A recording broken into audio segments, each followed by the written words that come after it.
발표에 도전해보시죠. 박근혜 후보를 소개합니다. 의원님 함께해 주세요.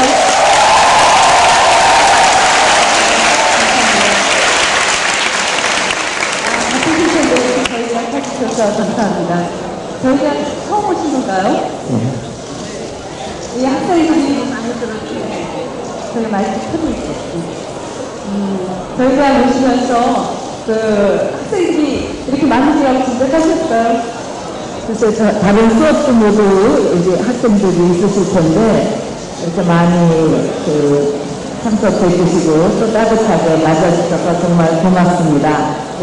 가천대학교에 대해서 오늘 처음 오지만, 얘기는 참 많이 들었고, 또 우리 이hil려 총장님 참 사회적으로도 존경받으시는 분인데, 이렇게 따뜻하게 맞아주시니까 가천대학에 대한 인상이 굉장히 좋아졌습니다. 감사합니다.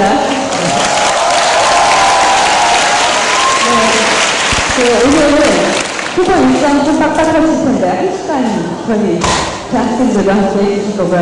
저희 학생들도 사실 수업 듣느라고 굉장히 바쁜데 1시간 정말 귀한 시간 잘 활용했으면 좋겠습니다. 후보님께 좀 궁금한 것도 많거든요. 그래서 오늘은 많이 듣고 또 답을 구하는 시간 됐으면 좋겠는데 저희가 이제 효율적으로 시간을 진행하기 위해서 영상으로도 학생들 질문을 받았고요. 또 인터넷 게시판에서 질문을 받았고 또 현장에 있는 학생들 함께 자리하면서 몇몇 학생들에게 직접 들어보겠습니다. 그러면 일단은 오셨으니까 우리 학생들을 위해서 좋은 말씀을 부탁드리겠습니다. 네, 말씀.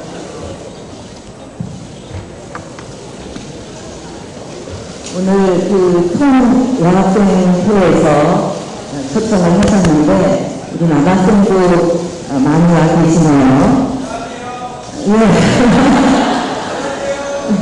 예, 반갑습니다.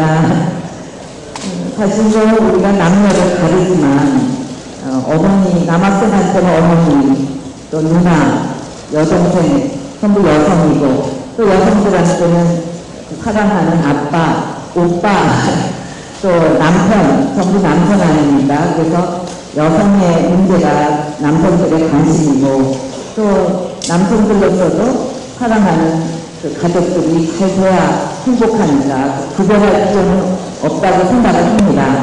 먼저 이렇게 초청해 주신 여러분께 진심으로 감사를 드립니다. 또 오늘 여기 교수님도 와 계신가요? 학생 여러분만 여기 참석을, 예, 교수님들이세요. 예, 고맙습니다. 이렇게 자리를 함께 해주셔서. 제가 대통령, 후보로, 된 후에 첫 번째 대학 나들이고 특강이라서, 정말 저한테도 의미가 깊은 오늘 자리입니다.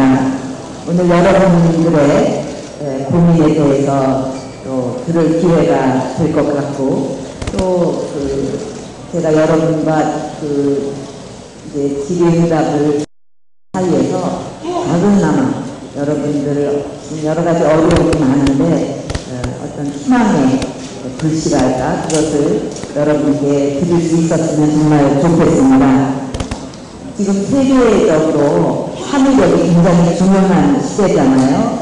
거기서 아이콘이라고 할 수 있는 스티브 잡스라든가 또 한류 열풍을 일으키고 있는 K-POP 스타들이라든가 뭐 그런 사람들을 볼 때 여러분들 어떤 생각이 드시나 모르겠습니다. 처음에는 어느 누구도 자기가 하는 일이 이렇게 세계를 열광의 교관으로 몰아넣을 것이다 이렇게 생각을 하고 시작했던 사람은 없을 것입니다. 근데 그렇게 노력하는 과정에서 그런 것을 해낸 사람들이 자꾸 우리나라에서도 생겨나고 있습니다. 근데 그 성공의 비결이 뭐 여러 가지로 분석할 수 있겠지만 공통적인 게 하나가 있습니다. 그게 여러분 뭐라고 생각을 하십니까? 제가 아주 좋아하고 소중하게 생각하는 말 중에 이런 게 있습니다. 성공했기 때문에 행복한 것이 아니라 행복했기 때문에 성공했다. 저는 그 말을 상당히 중요하게 생각을 합니다. 그 사람은 자기가 잘하고 좋아하는 일에 오랜 동안 열정과 시간을 투자를 했습니다. 이 자리에 여러분들도 각자가 다 잘하는 거, 좋아하는 게 다를 겁니다.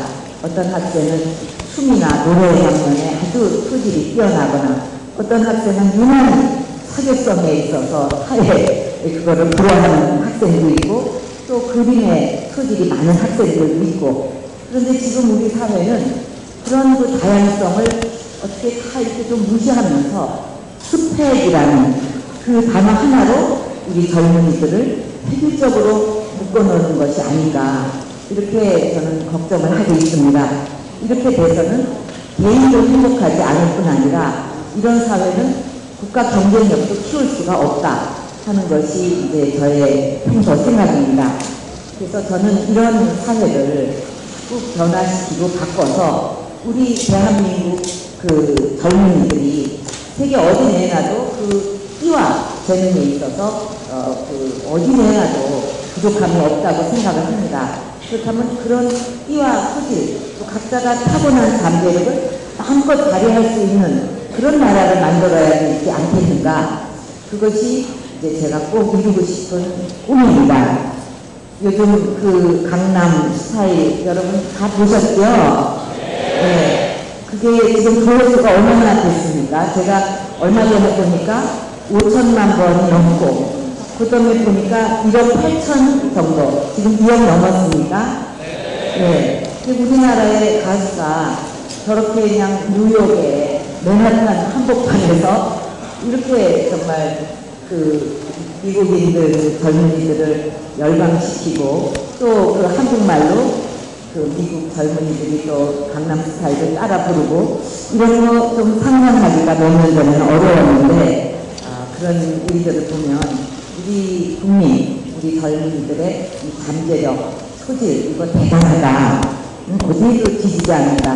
아마 이 자리에 계신 여러분도 감사 그렇게 되실 거예요. 다 그런 그 씨앗을 갖고 있다고 저는 생각을 합니다. 그래서 저는 여러분들이 갖고 있는 그 각자 다른 소질과 재능을 어떻게 하면 활짝 꽃피울 수 있는 사회를 만들고 그런 환경과 제도를 만드는가 이것이 저의 최대의 관심사입니다.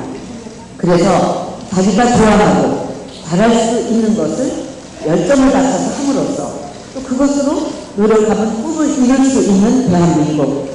여러분 생각만 해도 참 그 뭐랄까 마음이 확 튀어지는 것 같지 않으세요? 근데 그런 나라 만드는 것이 저는 불가능하지 않다고 생각을 합니다. 그래서 그런 나라를 이제 만들기 위해서 우리가 이제 그 관심을 갖고 노력해야 되는데 오늘 주제가 한국 사회에서 여성 지도자로 산다는 것입니다. 그래서 여성 지도자로서 산다는 것. 사실 우리 사회가 그 남성 위주로 쭉 되어왔죠. 그리고 지금도 또 그런 분위기가 많이 있습니다. 여성들이 사회의 정치권에 전에 비해서 진출을 많이 했다 하더라도 아직 외국에 비하면 많이 부족합니다. 숫자적으로도 굉장히 적고 그런 데서 또 여성이다 그러면 약하지 않을까 또 그런 선입견도 또 남아 있습니다. 그래서 그런 것을 다 극복하면서 그 제가 바라는 정치 민생에 치중하고 또 신뢰를 지키고 약속을 지키고 또 국민의 삶의 문제에 치중하는 이런 정치를 해나가는 데 있어서 좀 어려움이 많았어요. 그거를 극복해 가는 과정이 참 쉽지 않았습니다. 그러나 이제 우리나라에서는 이렇지만 외국은 우리보다 그런 면에 있어서 참 많이 앞서가는 나라들이 있어요. 북유럽은 말할 것도 없고 또 독일의 메르켈 총리나 또 전에 대처 수상 같은 분들도 굉장히 그 뚜렷한 소신을 가지고 또 거기다 또 여성의 섬세함을 가지고 그 위기의 나라를 극복하여 보이지 않았습니까? 그래서 지금 그 우리가 바라는 리더십도 그런 리더십이 아닐까 저는 그렇게 생각을 하고 있습니다. 제가 지나온 날들을 좀 말씀을 드리면 지금 여러분들 20대 초반이시죠? 되게? 네. 제가 그 20대 초반 여러분 나이일 때 어머니가 돌아가셨어요. 정확히 22살 때. 그것도 흉탄에 돌아가셨습니다. 근데 그때 이제 제가 대학을 막 졸업한 후인데 대학의 제 전공이 뭔지 아세요? 네, 전자공학과입니다. 전자공학과. 지금은 뭐 IT라 그러면 참 우리 사회에서 그 IT가 없이는 뭐 스마트폰도 그렇고 뭐 여러분들 쓰는 기기 뭐 하나 제대로 작동을 못할 텐데 그때만 해도 애기 걸음마로 초창기였는데 제가 전자공학을 택해서 내가 전자산업에 어떤 나라에 기여하는 일꾼이 되겠다 하고 나섰다면 그 성경 지명은 좀 알아줘야 되겠죠. 근데 이제 그 산업 여건으로 우리나라가 그때 전자산업이 굉장히 유망하다. 그때 뭐 가발 팔고 무슨 신발 팔고 그러는 것보다도 이 뭐 전자산업이 굉장히 부가가치를 높고 분량도 많지 않지만 이만큼 무슨 저기 다른 거 파는 것보다도 훨씬 우리나라에 이득을 가져온다 하는 데서 그런 붐이 있었습니다. 그래서 그거를 택했는데 졸업한 후에는 또 좀 새로운 도전을 해보기 위해서 유학도 갔었습니다. 근데 어머니가 돌아가셨다는 소식을 외국에서 들었습니다. 그게 제가 그래서 TV에서도 가족을 갑자기 잃은 사람들 보면 그때 생각이 나면서 저 심정이 어떨까 하는 게 굉장히 느껴져요. 그거는 말로 표현을 할 수가 없는 겁니다. 어떻게 보면 이제 자기 가슴이 여기 다 멀쩡하게 붙어 있는데도 여기가 구멍이 쿵 뚫어진 것 같아가지고 바람이 막 술술 앞뒤로 다지는 것 같기도 하고 또 밥을 먹는데 이렇게 모래알을 씹는 것 같다 하는 얘기 있잖아요. 근데 진짜 그런 경우를 당하니까 그대로 그렇게 느껴지고 아무리 재미있는 걸 봐도 우습지도 않고 그러니까 아주 그 충격으로는 극한 상황까지 갔고 그랬는데도 제가 왜 어떻게 그걸 이겨낼 수 있었느냐 하면은 저한테 떨어진 책임이 너무 컸어요. 어머니를 대신해서 이 자리를 다 메꿔야 된다. 그때 국민의 바람도 그랬고 또 아버지를 쳐다볼 때 내가 안 하면 어쩔 것이냐. 그래갖고 그때 제가 개인적으로 갖고 있던 이런저런 소박한 꿈들 그거 전부 다 제가 아주 그냥 다 버렸습니다. 그리고 여기 나에게 주어진 데 몰두하자. 그래서 처음에는 굉장히 힘들었고 내가 이걸 다 포기해야 되냐 이랬지만 그거를 극복하는 과정에서 또 나름대로 보람을 느꼈고 또 그 아주 힘든 일이었지만 해나가면서 자꾸 그거를 또 더 잘해나갈 수 있는 그런 능력도 생기더라고요. 그래서 여러분도 그 어려움을 겪으실 때 그걸 뭐 누가 어떤 사람들 어려움을 내가 기꺼이 한번 경험을 위해서 겪어보겠다 이러는 사람은 없을 겁니다. 그러나 그게 주어졌을 때 아 이게 나한테 기회일 수도 있다. 그래가지고 그걸 극복하기 위해서 쓰러지지 않고 극복하기 위해서 노력하면 그게 여러분들의 미래에 큰 어떤 공부도 되고 그 힘을 길러줄 거다. 저는 제 경험을 통해서 여러분께 말씀을 드릴 수가 있습니다. 그래서 제가 이제 어머니를 대신해서 우리 뭐 남한자촌에도 가고 어려운 시설 또 이들 그 근로자들 그 합숙소도 가고 뭐 산업체 학교도 가고 많이 다니면서 그 국민들의 삶의 현장을 그때부터 저는 많이 다니게 됐어요. 근데 그때 이제 우리 그 의료보험이라는 게 그 당시에는 없었습니다. 그래서 그때 이제 제가 그 무료 병원을 하면서 이게 아파도 약한 척도 제대로 못 쓰는 국민도 많았거든요. 우리 가천대 의대가 유명하지 않습니까? 근데 그때 이제 정말 우리나라에 필요한 게 이 의료복지다. 그런 생각에서 야간 무료병원을 하면서 아버지도 여러 번 이제 모시고 와서 우리 병원도 보여드리고 또 식사할 때 그 얘기도 많이 해드렸어요. 물론 아버지도 관심을 갖고 계셨지만은 그때 그 의료복지 제도를 우리가 이렇게 도입하자 하는 거에 대해서 아직 이르다. 그런 반대하는 관료들이 거의 다였습니다. 근데 저도 말씀을 드리고 병원도 와서 보시고 또 그런 복지에 또 관심을 가지셔가지고 모두 시기상조라고 반대를 많이 했지만 1977년에 의료보험 제도가 도입이 됐습니다. 그래서 저는 그 당시를 회고할 때 이 부분을 가장 보람있던 일의 하나로 저는 꼽고 있습니다.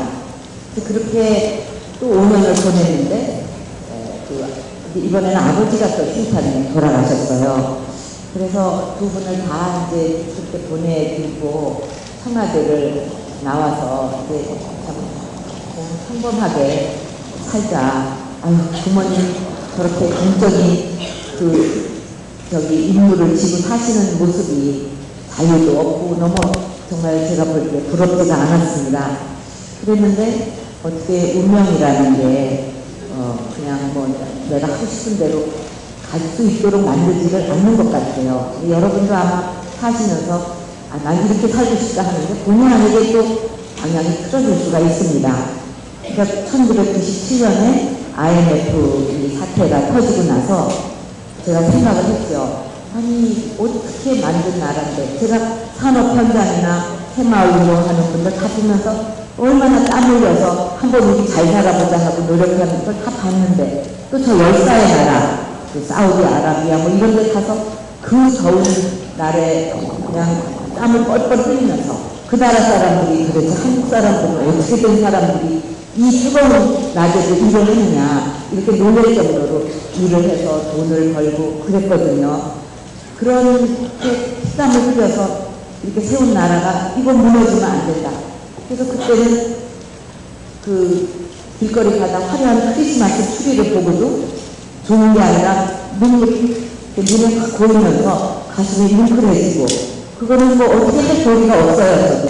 그래서 이제 그 부모님이 사시던 것까지 살고 싶지 않다 하고 했던 제가 그 나라를 다시 반석 위에 올리는데 뭔가 일조라도 하지 않으면 마음이 편치 않겠다. 나중에 나이가 들어서 그때 그런 일에 나서서 할 수도 있었는데 왜 편한 것만 생각하고 안 했냐 할 때 제가 제 자신을 용서하지 못할 것 같았어요. 그래서 정치권에 들어왔죠. 여러분 그때 다 훨씬 어린 시절이기 때문에 기억하실지 몰라도 막 그냥 실업자들이 거리에 나오고 기업이 준비를 보상하고 가정이 파탄을 낳고 정말 그런 거를 눈뜨고 볼 수가 없었습니다. 그래서 어떻게 보면 평범한 인생은 제가 바랬던 거지만 운명이 제 숙명이 그거를 허락하지 않았다. 그런 생각이 듭니다. 그리고 이제 또 돌이켜보면 제가 제 일기에도 썼지만 평탄한 시절이 별로 없었어요. 그래서 제가 한 일기장에 이렇게 썼습니다.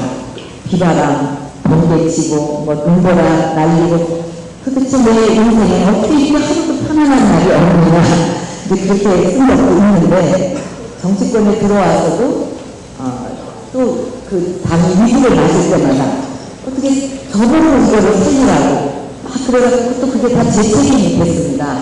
근데 이제 워낙 당이 문 닫을 지경으로 어려움을 맞으니까 저를 아낀다는 분들이 주위에서 아이고 배가 침몰할 때 뛰어내려야지 왜 거기서 선장로로서 살려고 하느냐 그렇게 하다 정치 생명도 끝나고 이제 미래가 없다 이러고 말리는 사람도 많았습니다.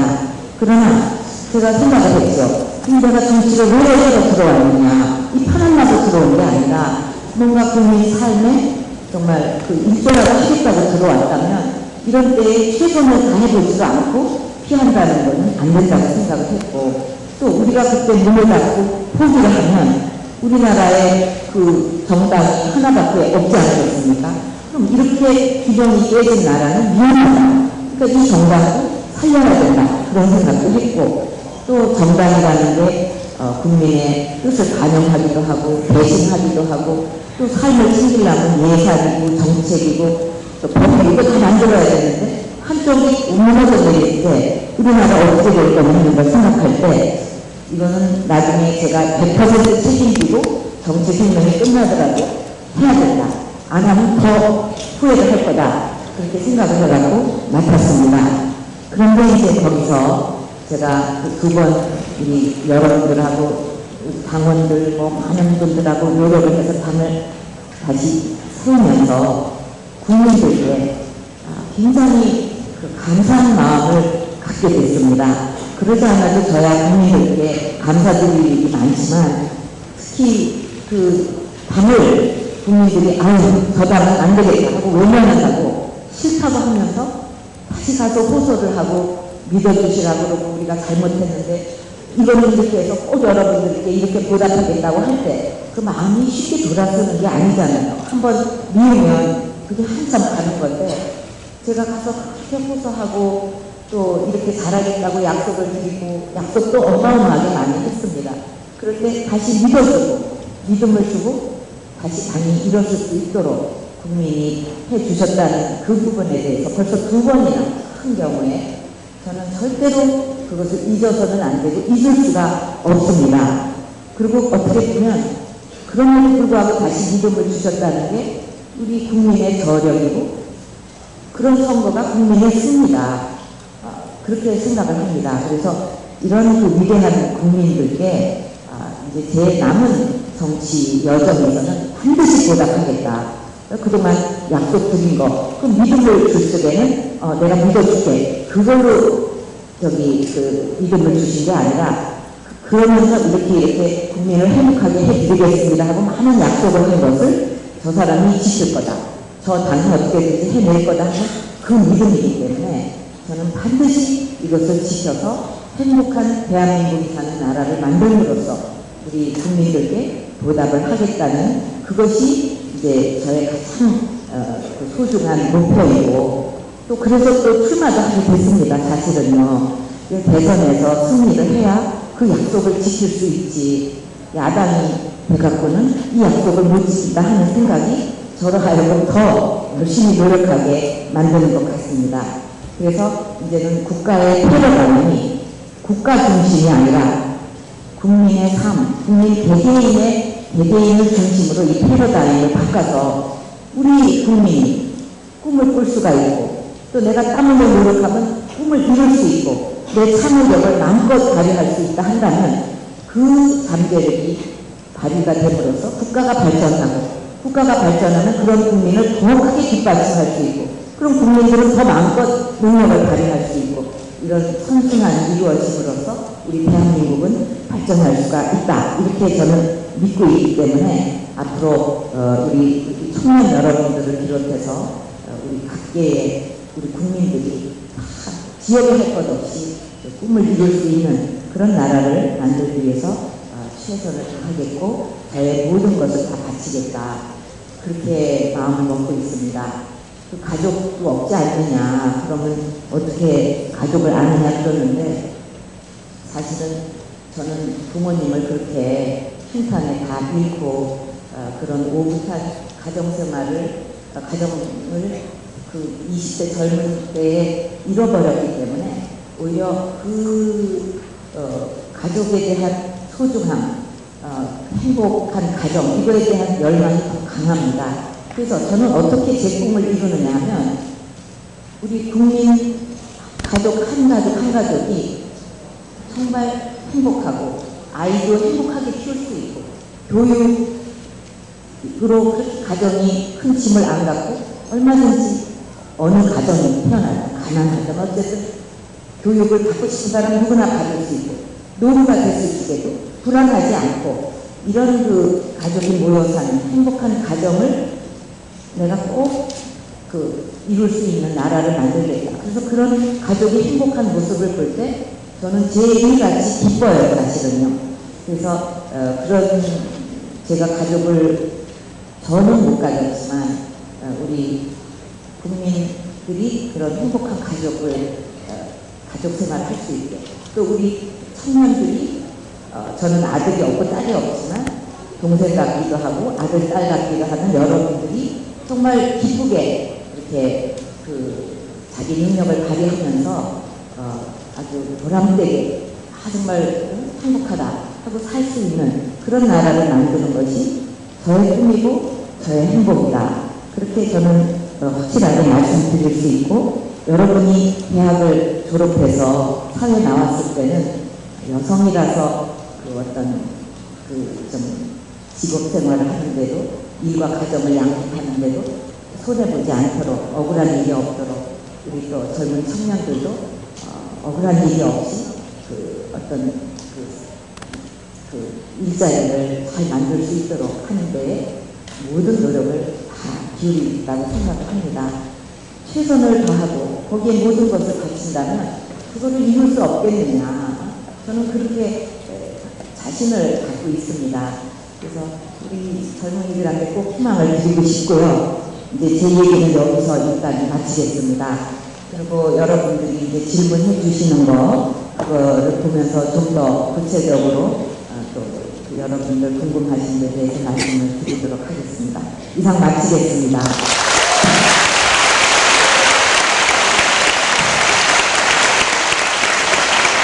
네, 말씀 잘 들었습니다. 저희 사실 보시다시피 무대도 꾸미지도 않았고요. 학생들도 집안에 앉은 것처럼 편안히 앉아서 컵이 따로 없습니다. 그래서 학생들이 그냥 이렇게 마시거든요. 대학 스타일로 노래를 주시겠습니다. 네. 자, 아까 이거는 나발을 주는 거예요. 네. 손이 좀 목을 숙이시고요. 개인적으로는 오늘 학생 숫자만큼 언론사에서 많이 올라오셔서 이런 상황에서 말씀하시기 참 불편하실 것 같아요. 유명해진다는 게 그리 좋은 것 같지는 않습니다. 제가 볼 때. 또 특히 플래시가 너무 많이 퍼지는데 말씀하시려면 아마 정리가 잘 안 됐을 것 같은데 차분하게 말씀을 잘 전해주셨죠. 그렇죠? 네. 그렇습니다. 자, 이제 학생들의 의견, 얘기를 좀 들어볼 시간이 됐는데 사실 약속한 시간이 이렇게 길진 않아요. 그래서 영상으로 저희가 몇몇 학생의 질문을 들어봤는데 그 질문부터 우선은 들어보겠습니다. 자, 그럼 영상 이 화면을 보시면 되고요. 모니터 한번 보시죠. 자, 하나학생을 네, 안녕하세요. 선대학교 오시면서 환영합니다. 제가 팀장님이 계신데 이런 얘기를 하기 좀 쑥스럽지만 등록금 문제가 가장 큰 제 고민이라서 이런 얘기를 드리고 있습니다. 학교를 다니다 보니까 공부 때문에 이제 알바를 하기도 쉽지 않고 부모님께도 죄송해서 제 가장 큰 고민이 등록금인데 저번에도 박근혜 후보님께서 이런 얘기를 하신 적이 있다고 들었습니다. 근데 이런 문제를 좀 어떻게 도와주실 수 있는지 여쭤보고 싶습니다. 네, 이른바 반값 등록금에 관한 얘기입니다. 우리 학생 여러분들의 공통된 가장 큰 고민이 역시 등록금, 그리고 생활비, 또 취업 이런 거라고 생각합니다. 맞죠? 네. 그거 꼭 제가 풀어드리겠습니다.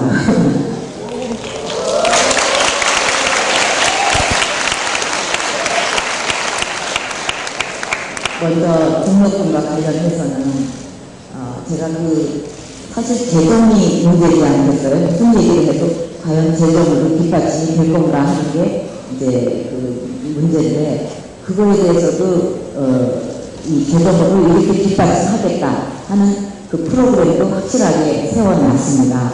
그리고 이 등록금도 소득과 연계해서 예를 들면 이제 생활 형편이 어려워서 하위 10% 그런 가정이 어려운 학생들은 부담 없이 학교를 다닐 수 있도록 하는 게 이제 제가 만든 계획이고요. 또 이제 그 다음에 소득과 연계해서 어쨌든 우리 학생들이 그 등록금 부담을 세계적으로도 두 번째로 높은 비정상적으로 높은 등록금인데 이 부담을 절반으로 확실히 줄이겠다. 이런 것을 여러분께 약속을 드리겠습니다. 그리고 또 학자금 대출을 받았을 때 그 이자 부담도 크거든요. 그래서 그것을 이제 4.9%였던 것을 작년에 막 노력을 해서 3.9%로 맞췄는데 앞으로 단계적으로 적어도 5년 안에 이것을 더 낮춰서 실질 금리가 제로인 그런 그러니까 학자금 대출의 이자 부담을 여러분들이 느끼시지 않도록 그렇게 할 생각입니다. 그리고 또 우리 대학도 좀 더 많은 노력을 기울여야 된다. 그래서 회계 투명성도 높이고 또 어떻게든지 그 부담을 학생들의 부담, 이건 학생들만의 부담이 아니고 부모님 부담, 나아가서 사회 전체의 문제이기도 하거든요. 그리고 이 소중한 시절에 여러분들이 열심히 공부하고 낭만과 이 꿈을 키워야 되는데 아르바이트 하느라고 공부 못하고 그렇다고 또 졸업을 하면 취직이 잘 되느냐, 또 정도는 또 취직을 못해요. 그래서 이런 문제는 반드시 고리를 끊어야 되겠다 하는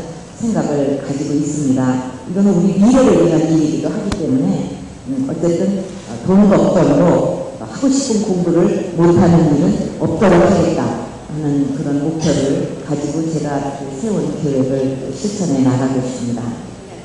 자, 그럼 두 번째 질문을 들어볼까요? 김덕훈 변호사님. 안녕하세요, 박근혜 의원님. 저는 지금 수업을 준비하고 있는 의학과 공과학번 정우원입니다. 지금 저는 대기업에 들어가기 위해서 준비하고 있는데요. 대기업에 들어가기 전에는 많은 스펙이 필요한데 이런 스펙을 쌓기 위해서는 많은 추가적인 비용이 듭니다. 지금 등록금도 많이 비싼 편이라서 이런 추가적인 비용에 굉장히 경제적 부담을 느끼고 있는데요. 이 부분에 대해서 박근혜 의원님께서는 어떤 생각을 갖고 계신지 궁금합니다. 이 역시 경제적인 부분에 대한 고민이 제일 많은가 봐요. 두 번째도 역시 관련 질문인데요.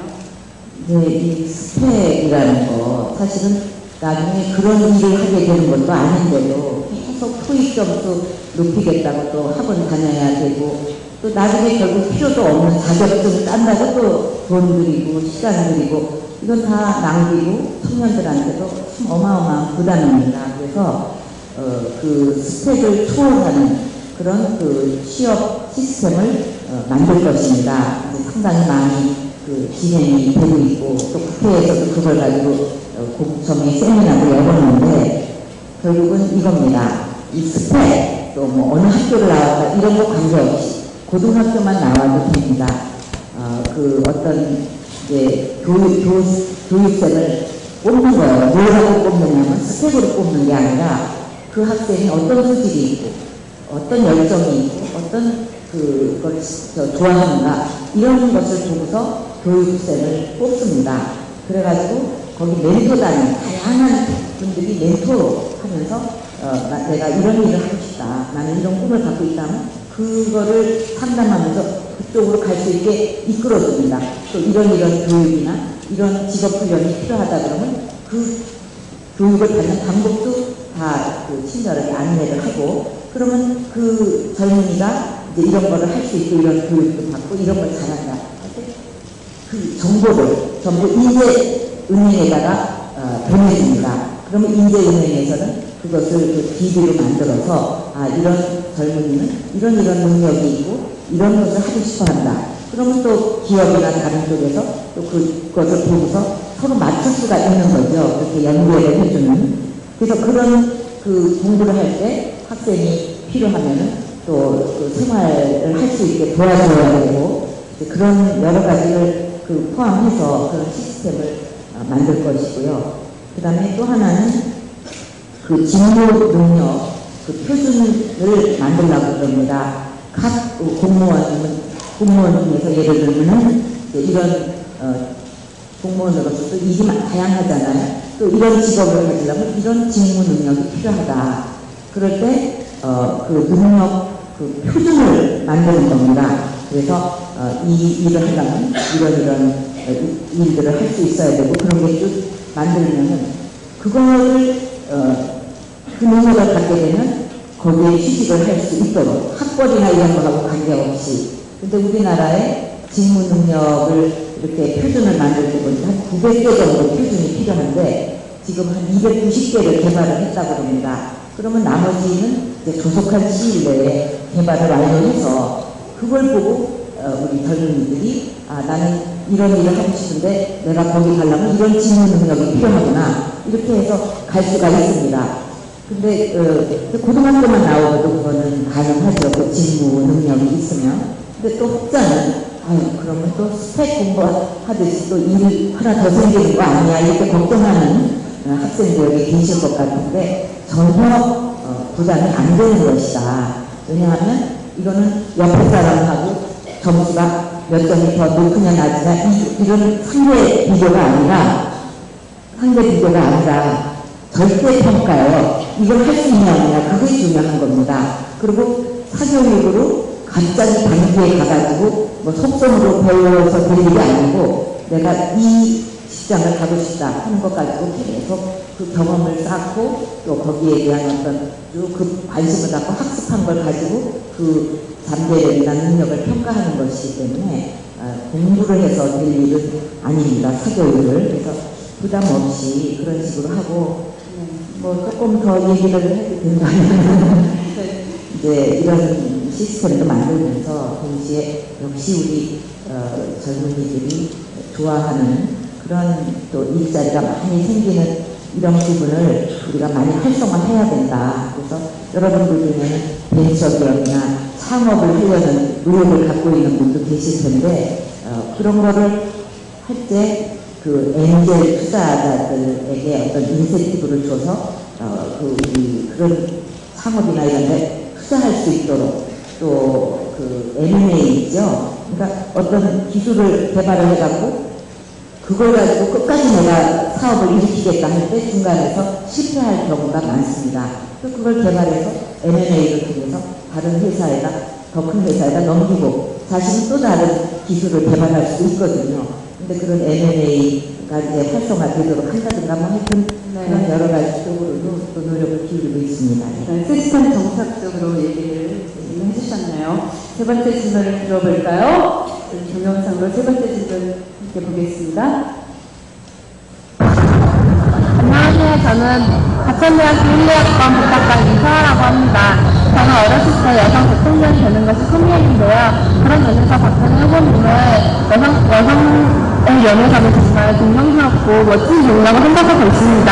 박근혜 후보님 같이 여성 리더가 되려면 어떤 자질을 지금부터 키우는 것이 좋을까요? 박근혜 후보님께서는 우리나라 최초의 무력 담당 여성 후보님이시네요. 사실은 또한 저희나라에서도 이제 여권이 많이 신장되었다는 사실을 기쁩니다. 21세기에 우리나라에서 왜 여성 리더십이 필요한지 그리고 어떠한 여성 리더십의 모습이 바람직한 것인지에 대해서 박근혜 후보님의 의견이 궁금합니다. 지금 정치 하실 때 남녀분들이 굉장히 많잖아요. 근데 여자라서 뭐 안 좋은 면도 되게 많겠지만 여자라서 여자분들 위해서 애교를 부린다든지 예술성을 활용한 그렇게 해서 활용하여 문제점을 해결한 적이 있으시면 알고 싶습니다. 여성 지도자로서의 여러 가지 재미에 대해서 말씀하셨는데 마지막 학생의 질문이 재미있네요. 어떻게 생각하세요? 근데 그 정치권에서는 애교가 안 통해요. 그러니까 애교를 뭐를 해결하실 생각을 하면 안 됩니다. 그리고 이제 그 어떤 자질이 필요하냐. 그런데 이런 얘기가 있어요. 진정으로 자기의 꿈과 목표가 생기기 전에는 진정으로 인생이 시작된 것은 아니다. 그러니까 살 때 이것이 내 꿈이고 내가 이거를 꼭 이루고 싶다 하는 간절한 어떤 마음이 생겼을 때 진정으로 인생이 시작되는 거라는 얘기거든요. 그래서 이 여성 지도자의 이 길을 가는 것도 다른 분야도 마찬가지겠지만 내가 뭐를 정말 이루고 싶고 또 뭐를 꼭 하고 싶은가 이것을 잘 정확하게 아는 게 중요하다고 생각을 합니다. 그리고 이제 그것을 해나갈 때 항상 쉬운 일만 있는 게 아니거든요. 어려움이 많잖아요. 그럴 때 그것을 극복해 나가면서 또 꼭 필요한 일은 밀고 나가는 그런 뚝심이 필요하다. 저는 이제 그 자질로서 그 두 가지를 먼저 말씀드리고 싶습니다. 이제 어떤 뚝심과 관련해서는 저도 정치 생활을 지금 15년 했는데 어떤 경우든지 그 분야의 전문가가 된다거나 뭐 그 분야에서 내공을 쌓으면서 뭐를 하려면 최소한 10년은 필요하다고 그럽니다. 근데 정치인으로서는 특히 국민의 어떤 신뢰 그리고 국민과 그것으로 마음이 통하는 이런 아주 가까운 간격이 멀지 않고 가깝게 가는 게 중요하거든요. 그 신뢰가 바로 어려움을 이겨내는 힘입니다. 바로 그게 없으면 무너지죠. 국민이 믿어주지 않으면. 근데 그 신뢰를 쌓는다는 게 하루아침에 되는 게 아니고 오랜 시간 이게 아주 내가 이거를 하게 되면 완전히 손해를 본다. 당장은 또 이걸 하지 말라고 압박도 막 들어오고 압력도 들어오고 이런 어려움이 한두 가지가 아닙니다. 그러나 오로지 국민만 바라보고 내가 왜 정치를 하러 들어왔느냐 이런 걸 생각하면서 그런 걸 이겨나가고 국민을 배신하지 않고 항상 자기가 손해를 보고 한때 그걸로 뭐 오해를 받아서 비난을 받을 수도 있겠지만 계속 그 길을 한결같이 갈 때 국민이 결국은 알아주고 믿어주신다. 그러나 또 그거를 또 생각을 달리 먹으면 또 민심이라는 게 굉장히 바뀌는 거죠. 항상 긴장감을 가지고 국민만 바라보고 그 노력을 해 나갈 때 그것이 정치를 해 나가고 어려움을 극복하면서 뜻을 자기가 정치에 대해서 갖고 있는 뜻을 이루어 나가는 힘이 되지 않는가 그런 그 생각을 합니다. 그리고 또 그런 목표가 뚜렷이 있을 때 어려움이 있어도 이겨낼 힘이 있어요. 왜냐하면 나는 가는 목표가 분명히 있기 때문에 덜 흔들립니다. 그럴 적에. 그래서 그거는 여러분들도 사회에 나와서 생활하실 때 한번 생각해 보실 일이라고 봅니다. 또 왜 여성 리더십이 필요한가? 근데 우리 여러분들 정치 모습을 볼 때 이렇게 왜 싸우고 거치고 그 다음에 그냥 밥그릇 챙기느라고 또 싸우고 그 다음에 국민들 민생을 챙기라고 뽑아줬는데 왜 다른 국민의 생활과 관계없는 것 같고 저렇게 그냥 싸우고 그러느냐 이런 게 우리 국민들의 가장 큰 불만이고 불신의 요인이라고 생각합니다. 근데 우리 여성은 뭐 남성도 남성 나름이고 또 여성도 여성 나름이겠지만 여성들은 민생 정치, 국민의 삶을 중심으로 하는 정치에 더 잘할 수가 있습니다. 그리고 막 거칠게 싸우고 하는 것보다 뭔가 조화롭게 이루어 가려는 그런 그 마음이 강하고요. 또 섬세함이 있습니다. 집에서 우리 어머니 보면은 미처 우리가 눈치채지 못하고 보지 못한 것도 이렇게 알아내서 이렇게 좀 챙겨주시고 그러지 않습니까? 여성이 그런 특징이 있거든요. 그럼 그런 섬세함이 정치로 연결된다면 우리 국민의 삶을 더 잘 챙길 수가 있다. 예를 들면은 제가 당대표를 하던 때에 밤에 이제 어떻게 제가 퇴근을 하려고 그러는데 여성 당직자 한 사람이 급하게 전화를 하고 애 봐줄 때 찾느라고 그렇게 돌봄이 찾느라고 바빴습니다. 그래서 우리 여성 당직자들이 야근할 때마다 저런 곤욕을 치르는구나. 그래서 그 다음날 당장 우리가 보육정책을 지금 많이 내놓고 있는데 우리 방에 보육시설이 없다는 거 말이 안 된다. 그러니까 방자숙고 만들자. 그러니까 이게 장소도 없고 돈도 예산도 없고 뭐 그런 얘기를 많이 했어요. 근데 아니 그거는 우리가 보육정책을 하면서 우리부터 솔선수범하자. 그래서 신나는 어린이집이 만들어졌습니다. 그러니까 그 여성 당직자도 아기 걱정 안 하고 일에 몰두할 수 있어서 더 일을 잘할 수 있게 되고 또 거기 또 남성 당직자도 아기를 맡겼는데 하나를 더 가져야 되나 말아야 되나 키우기가 힘드니까 고민하다가 그 신나는 어린이집 보고 아기를 더 갖기로 이렇게 했다는 겁니다. 그래서 그런 것을 볼 때 우리 그렇게 하다 보니까 뭐 제자라는 게 됐는데 하여튼 그렇게 섬세하게 챙길 수가 있다. 그런 면에서 또 지금 시대의 여성 리더십이 각광을 받는 것이 아닌가 그렇게 생각을 합니다. 네. 자, 그럼 빨리 진행해 볼까요? 인터넷으로 저희가 총여학생회에서 이 행사를 주관했기 때문에 인터넷 게시판에 미리 질문이 있으면 올려달라고 했더니 질문이 꽤 많이 올라온 걸로 알고 있거든요. 그 질문 가운데서 제가 제 이미지를 하나 좀 골라보겠습니다. 인터넷 게시판에 올라온 글을 한번 보도록 할까요? 한번 볼 수 있을까요? 네. 박근혜 후보에게 듣고 싶은 말. 와, 글씨가 지금 좀 작은데, 제가 좀 가서, 좀 보겠습니다. 사회자가 좀 권한이 있으니까요. 제일 어려워 보이는 질문으로 골라야 될 텐데, 대선이 가까워지면서 후보님에 대한 많은 기사들을 봤는데, 기사에 응답하신 후보님의 대답이 대부분 좋은 말로 포장하신다는 느낌이 든다는 겁니다. 그리고 두루뭉술하게 좀 더 구체적이고 뭔가 명확한 답변을 해줬으면 두루뭉술하지 않고 그런 얘기를 하는 학생이 있나요? 그러니까 아마 좋은 말씀만 하신다는 느낌이 들었나 봐요. 학생이잖아요. 이렇게 답을 드리고 싶으네요.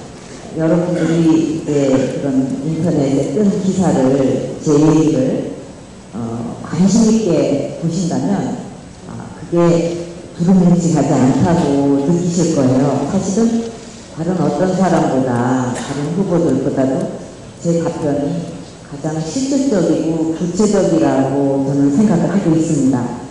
예를 들면, 그 비정규직 문제이잖아요. 그 비정규직 문제를 해결하기 위해서 또 청년 취업 문제, 또 여성의 일과 그 가정의 양립을 위한 문제, 뭐 여러 가지에 대해서 저는 어떤 구체적인 프로그램을 갖고 그거를 지금 준비를 하고 있거든요. 또 예산으로 어떻게 뒷받침할 건가 하는 것까지. 그리고 비정규직 같은 것은 법으로 이미 발의를 했어요. 그래서 이제 이게 통과만 되면 우리 비정규직의 차별을 없애고 또 공공기업에서는 2015년부터는 상시적인 일에는 이제 비정규직이 더 이상 없다. 이런 구체적인 게 전부 그 법안이나 정책에 들어있기 때문에 말로만 하는 게 아니라 법안으로 나왔다 그러면 더 이상 어떻게 구체적인 게 있습니까? 또 저는 그게 통과됐다 하더라도 항상 그게 정말 잘 실천이 되고 있나, 보완할 점은 없나 계속 챙길 겁니다. 그래서 그게 뿌리 내릴 때까지. 그리고 제가 지역구를 맡았었잖아요. 지난 한 14년 지역구를 하면서 지역구에는 축소판이라고 할 정도로 온갖 고민이 다 있습니다. 거기 또 동양 복합지역이기 때문에 뭐 문제가 굉장히 다양한데 제가 전부 약속을 했어요. 그리고 제가 이제 지역구를 떠날 때 거의 다 지켰습니다. 지금 실천이 말수 안 되는 건 아직도 진행 상황이기 때문에 안 되는 것 뿐이지 약속을 다 지켰거든요. 그래서 저는 항상 지킬 수 있는 약속을 하고 그 다음에 그거를 꼭 실천하고 또 되도록 최선을 다하고 그렇기 때문에 두루뭉술하게 그렇게 넘어가지 않습니다. 네. 자, 그러면 현장이나 학생들 얘기를 듣는 게 더 생생할 것 같아서 이번에 현장에 질문 좀 받아보겠습니다. 멀리 있는 학생들한테 마이크가 가기 조금 어려워서요. 여기 있는 학생들 가운데서 일단은 지금 아무래도 좀 학생들 입장에서 상당히 어른이시거든요. 그러니까 좀 어려운 부분이 있는데 조금 워밍업으로 개인적인 질문을 한번 받아보겠습니다. 개인적인 질문을 하실 분? 우리 학생 가운데 있어요? 누구? 한 사람밖에 없죠? 네. 자, 본인 예, 안녕하세요. 저는 심리학과 3학년에 재학 중인 조승리이라고 합니다. 이렇게 만나뵙게 되면 정말 네, 아까도 후보님께서 뭐 나와야 된다는 말씀도 하시고 막 그렇게 말씀하셨는데 대학생활 아까 말씀해 주셨던 거는 정말 슬픈 일들만 말씀해 주셨잖아요. 근데 저는 그런 거 말고 대학교 다니시면서 어떻게 노셨는지, 어떤 미팅은 몇 번 하셨고, CC는 몇 번 해보셨는지, CC는 몇 번, 캠퍼스,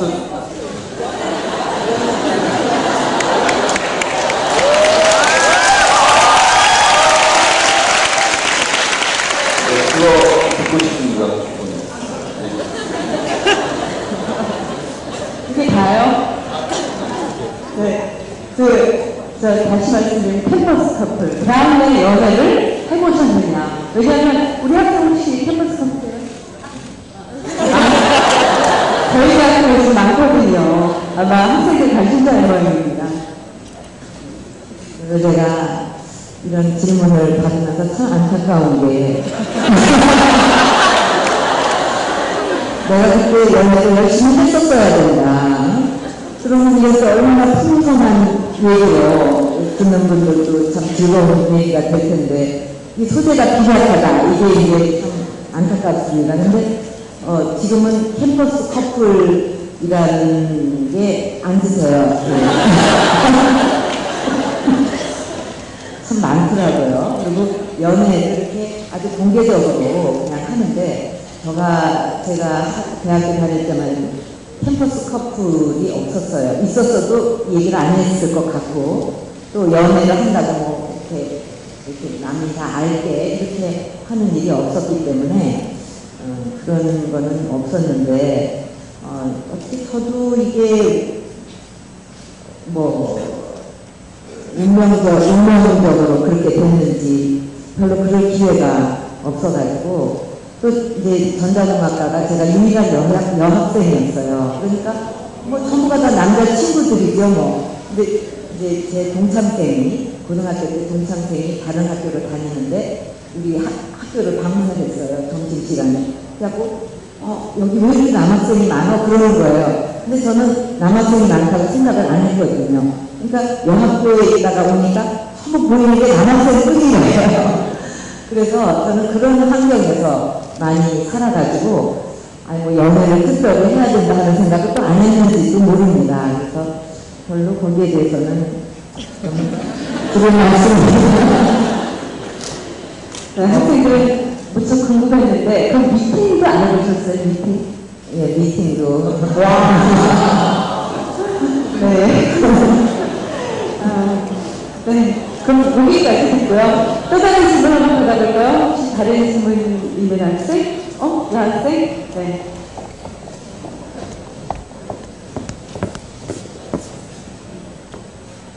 네, 안녕하세요. 저는 주식회학과 4학년 안윤정입니다. 저는 앞서 질문단에 좀 더 무거운 질문을 드릴 텐데요. 저는 이제 박호경님과 마찬가지로 이공대 출신의 여대생이라고 할 수 있는데요. 이제 막학기 시험을 앞두고 시험하신 선배님들께 얘기를 들어보면, 이제 특히 이공대 같은 경우는 여자라는 이유로 취업할 때 상당한 제한을 받는다고 들었어요. 그리고 혹시 박후보님 시집이라는 말 들어보셨나요? 네. 요즘에는 시집이 곧 취업이라는 그런 시집이라는 말을 이해하잖아요. 그만큼 또 여성 취업 문제가 굉장한 것 같아요. 그래서 혹시 후보님께서 대통령이 되신다면 이런 여성 인력 문제에 대해서 어떻게 다루실 건지 궁금합니다. 사실 우리가 여성 인력이 충분히 그 영향을 발휘할 수 없는 환경이 여성들에게도 참 힘든 상황이지만, 불행한 일이지만, 국가적으로도 굉장히 큰 손해를 우리가 보고 있다. 그래서 우리 여성들이 외국 기업에 많이 취업을 한다고 그러더라고요. 그러면 그 훌륭한 재원들이 어떻게 우리나라 기업에는 가서 능력을 발휘할 수 없는 것인가. 이게 참 안타까운 일입니다. 또 우리가 선진국으로 가자 하면서도 제일 중요한 거는 사람이거든요. 근데 우리 인구의 반을 차지하고 있는 이 훌륭한 재원들이 충분히 그 능력을 발휘 못하는데 선진국으로 지집하는데 막대한 영향을 주고 있다는 그런 그 분석도 있습니다. 그래서 이 부분에 대해서 이제 우리 기업이나 우리 사회 전체가 인식을 바로 해야 되겠고, 또 영국이나 덴마크나 또 네덜란드 같은 나라는 여성들의 그 경제활동 참가율이 70%를 상회하는데 우리나라는 50%를 조금 넘는 정도거든요. 또 우리나라 얼마나 지금 손해를 보고 있습니까, 지금요. 그러면 이제 그런 인식도 바꿔야 되지만, 우리 여성들이 정말 마음 먹고 가정도 잘 꾸리면서 일터에 가서도 행복하게 일할 수 있는 이런 제도를 반드시 만들어야 된다 하는 게 이제 저의 분명한 목표입니다. 그래서 취업을 할 적에도 어떤 뭐 출산 또 육아 뭐 이런 문제 때문에 또는 여성이라는 이유로 어떤 차별을 받아서도 안 되고, 또 요즘 보면 좋은 직장을 갖고 다니다가도 또 뭐 아기를 키워야 되고 이런 문제로 떠나야 되는 경력 단절을 겪는 여성들이 많습니다. 또 직장을 다니면서도 이 아이를 어디다 맡겨야 되느냐 이것 때문에 또 고민을 하고, 또 맡겼다 하더라도 퇴근 시간 후에는 돌봐주는 데가 없다 해갖고 또 그것 때문에 아까도 뭐 제가 우리 당에 얘기를 했지만 야근할 때도 곤욕을 치르고 그렇게 힘들어 합니다. 이래갖고는 어떻게 여성 인재들이 능력을 발휘할 수 있겠어요. 그래서 그 부분에 있어서 이제 이 여성들도 우선 이제 여러 가지 해야 될 게 많지만 우리 보육 시스템은 종일 보육 시스템이거든요. 하루 종일.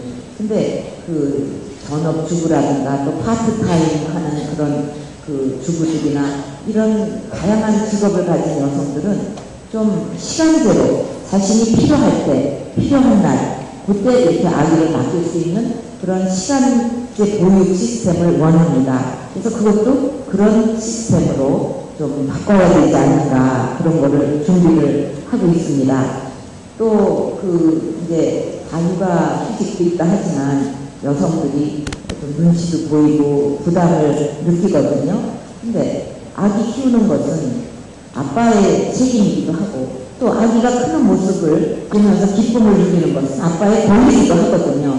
그렇기 때문에 이제 출산한 후에 3개월 후에 3개월 중에 한 달을 아빠의 달로 정해서 아빠도 아기도 키워보고 또 아기를 이렇게 보는 즐거움도 느끼게 이렇게 해야 된다. 그래서 그거는 어떤 특히 뭐 회사나 개인이 부담을 갖는 게 아니고 이제 보험 이쪽에서 되니까 그런 식으로 해서 개인이나 기업이 부담 안 갖고 아빠의 달을 정해서 한 달간 아빠도 엄마를 도와서 아기를 육아에 좀 어떤 같이 참여할 수 있게 한다든가 이런 여러 가지 시스템을 도입을 하려고 준비를 하고 있습니다. 그래서 우리 이 자리에 있는 여학생 여러분들이 졸업을 해서 이제 결혼하고 아기 가졌을 때는 이런 문제로 고민하거나 고통받지 않도록 그렇게 만들겠습니다. 자, 우리 이 청소학생에서 주관했기 때문에 여학생들이 좀 질문도 해줬으면 좋겠어요. 뒤에 있는 학생 받을까요? 안녕하세요. 저는 영어연구학과 4학년에 재학 중인 이현주 학생이라고 합니다. 평소에 박근혜 의원님께 되게 관심이 많아서 여러 가지 매체를 통해서 되게 그날이나 행보를 되게 관심 있게 지켜봤거든요. 근데 사람들이 많이 말하길 박근혜 후보님께서는 청와대에서도 생활을 하시고 또 보통 서민과는 되게 다른 생활을 하셔서 이게 어려움이 많으실 거라고 얘기를 하더라고요. 이번에 선거 콘셉트가 국민의 삶이라고 알고 있습니다. 그런데 정말 서민의 어려움을 이해하시는데 어려운 점은 없는지 그리고 이제 그런 관련해서 생각하시는 것들에 관해서 듣고 싶습니다. 저에 대해서 이제 생각을 할 때 청와대에서 살았던 것만 생각을 하시는 것 같아요. 근데 그것보다는 제가 청와대를 떠나서 산 세월이 훨씬 더 길거든요. 지금 30년이 넘습니다. 그래서 그 30년의 세월은 어쨌든 청와대를 나와가지고 그냥 평범한 시민으로 사는 거예요. 그리고 또 제가 지역구를 맡아서 아까도 잠시 말씀을 드렸지만 지역구에는 온갖 국민들의 애환 이게 다 있습니다. 그거 지역구 국회의원이 다 챙겨드려야 되고 또 어떤 거는 예산으로도 또 도와드려야 되고 가서 전부 그 말씀 경청하고 같이 기뻐하고 같이 고민하고 그렇게 하는 게 지역구 국회의원이거든요. 그래서 그러려면 뭐가 어렵고 또 교통 문제가 뭐가 좀 불편하고 농촌에서는 이게 안 돼서 어렵고 이거 다 듣고 같이 뒹굴면서 생활하는 거기 때문에 그렇게 동떨어진 생활을 할래야 할 수도 없고 또 제가 가족의 소중함에 대해서 절실히 느끼고 있다고 그러지 않았습니까?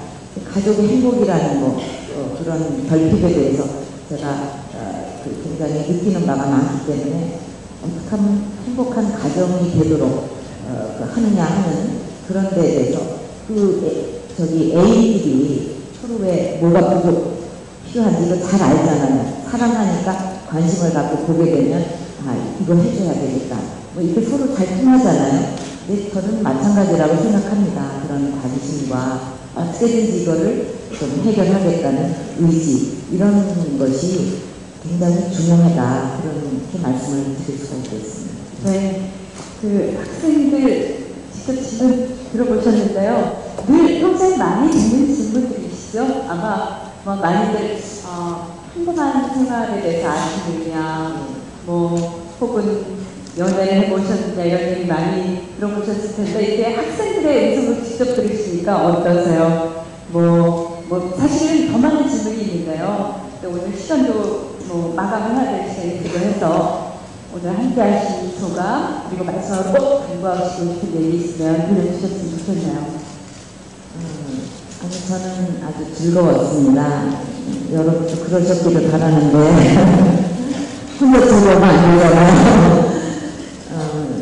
즐거웠고요. 또 우리 학생 여러분과의 만남에 저도 아주 어제부터 굉장히 많은 기대를 하면서 이 순간을 기다렸습니다.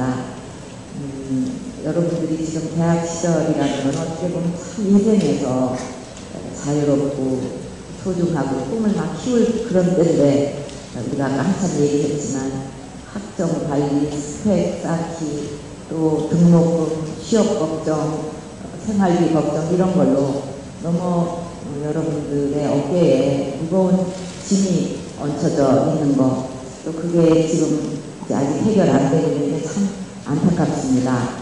그렇지만 이제 여러분들의 그런 어려움을 반드시 해결해 드리고 꿈을 키워서 여러분이 갖고 있는 그 창의성과 능력, 이게 활짝 필 수 있어야만 여러분도 행복하고 우리나라도 발전하는 길이 거기에 있다 하는 생각으로 저는 지금 오늘 구체적으로 모든 분야를 말씀드리진 않았지만 많은 준비를 하고 있습니다.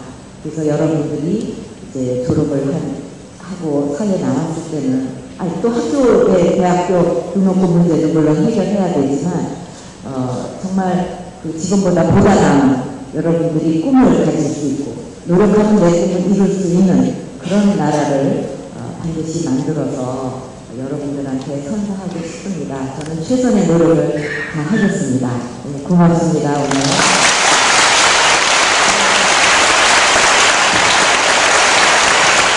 오늘 저희 대통령학교 찾아주신 박근혜 후보와 함께 1시간에 걸쳐서 여러 얘기를 나눠봤습니다. 바라기는 좀 더 긴 시간 동안 함께 했으면 하는 생각도 있습니다만, 또 아쉽지만 여기서 이렇게 헤어져야 할 것 같고요.